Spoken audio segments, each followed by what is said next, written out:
Hi guys, I hope you guys are having a wonderful day. I want to do a quick video because this has been on my heart for a while, and before I did the video I really wanted to plan it out and write down everything that needed to be written down so that you guys would understand exactly where I am coming from and what I am trying to. He just cannot resist the video, guys. He always want to say, hey, it doesn't matter what he's doing right now, it is breakfast time and he should be having breakfast. But when he hear me say hi guys, he gets up and he wants to wave and make his presence known. So you guys will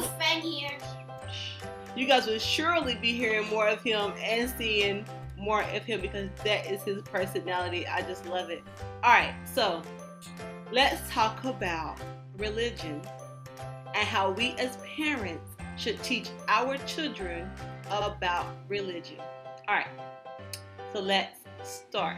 Okay, I think it's very important that when we get ready to teach our children about religion, no matter what religion you choose to practice in your house and share with your children, I think that the first thing you should do is let them know that the relationship with their own personal relationship with God is really important. My son is 5, and I say that he has his own relationship with God.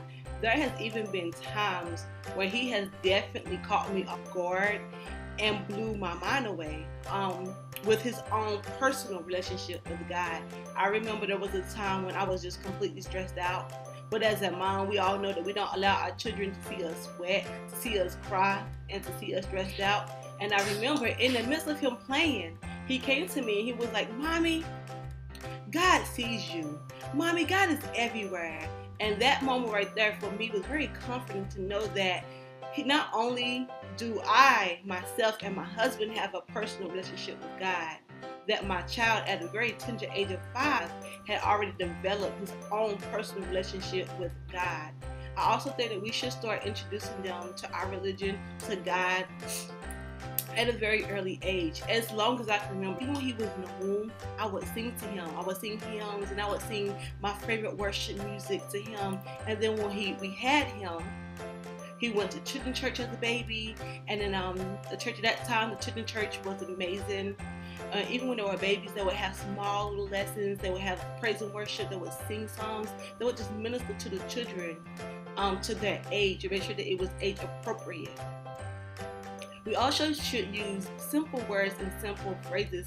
We, especially us in the African American community, we know that sometimes when we are talking about religion, that there are some super deep phrases that we may say.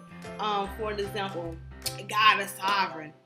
A child wouldn't understand what that phrase meant, the word sovereign meant, unless you had took the time to sit down and explain to them what exactly sovereign is. So I think that when we are teaching them about religion, we should keep our words very short and simple and straight to the point. And we also want to answer their questions as honestly as possible. If they ask you a question that you do not have the answer to, it is absolutely okay for you to say, you know what, Mommy and Daddy don't know the answer to that question. Let me talk to someone and get the answer. Let me research, let me pray, whatever you have to do to get the answer. But you want to make sure that you're answering their questions honestly. You don't want to lie to them. Mommy, where do kids come from? Where do babies come from? Oh, I'm from the mailman. Oh, we go to the store, the baby store. That's not honest. These children are very smart. You want to be honest with them. Let them know where babies come from, but keep it age appropriate. And then the most important tip when we get ready to teach our children is that you want to let them see you have a relationship with God. For an example, my son, he sees us get up every morning and he pray, and at night I pray with him. The first prayer that I taught him was the Lord's Prayer. And then on second, every time we get ready to eat, no matter we're out in public, or in private, we say our blessing. He is fully aware of that. I let him see us have a relationship with God. When we get ready to go to church and we are getting ready to serve, I let him know, Mommy is serving today. Mom is going to be in the class. Mom is going to be in the kitchen. Daddy is serving today. Let me show you where Daddy is serving. This is the studio where Daddy serves.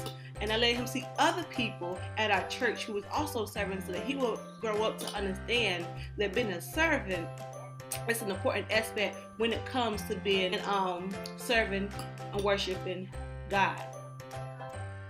You want to be a role model for them. Again, children see everything that you do. They are listening to everything that you say.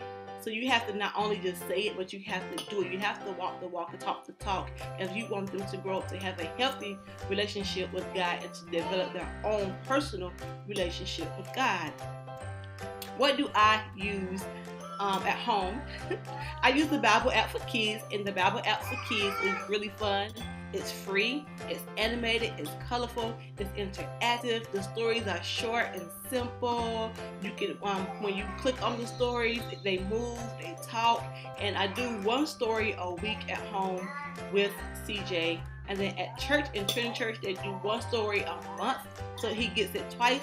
He picks up and he learns fairly quickly. We have, at church, they have one memory verse a month. And by the second week of that month, he knows that memory verse. And so I think it's important, guys, no matter what religion that you are, that you teach your children and you introduce that religion to your children, because you'll never know who God can use. I believe that he will use kids to touch other children, to even touch adults. And babies. There have been times where I wasn't serving at church and I was completely drained, as well as my husband.